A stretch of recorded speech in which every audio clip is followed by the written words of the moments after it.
Una profunda depresión y su adicción al pandereto loco acabaron con su vida en 1982, el año de Tu amigo Naranjito. Emilio no dudó entonces en residir en el infierno, zona por la que ahora nos guía. ¿Qué tal? ¿Cómo estáis? Hola, pues me llamo Emilio, como acabáis de decir en la entradilla, viajé por el continuo espacio-tiempo y ahora vivo aquí en el infierno, como podéis ver. Bueno, esta es la zona residencial donde vivo, es como la Fresneda, pero un poco más así en plan infernal, ¿no? Sí, soy taxista, hago la línea Villalpando, Ganímedes, El Infierno y bueno, el taxi, sí. Diferencias entre Asturias y el más allá, bueno, aquí no hay paro, aquí no hay recesión, aquí no hay sidra, hay espíritus. Bueno, y ahora si os parece vamos a cruzar el continuo espacio-tiempo y os enseño el cosmos en mi taxi.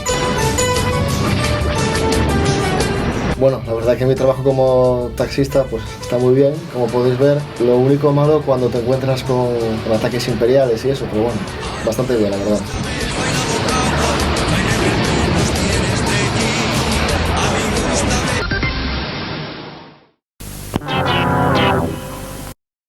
...127.402 bailarines, 4 o 5 músicos, 72.106,2 tramoyistas, panderetistas locos, luz, color, alegría, ole y ole. Ya está aquí el musical del año, la vida de un muchacho extraordinario. Iván Ania, el musical. Un despliegue sin precedentes en Iván Ania, el musical. Consigue ya tu boleto. Iván Ania, el musical.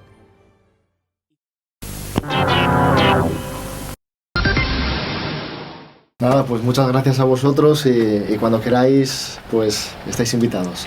Gracias.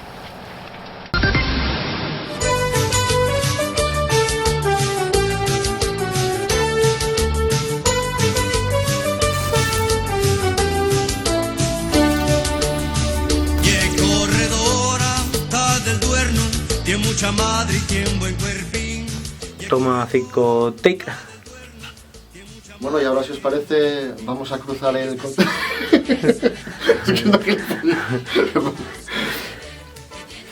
Espera un segundo, te voy a apuntar un segundo.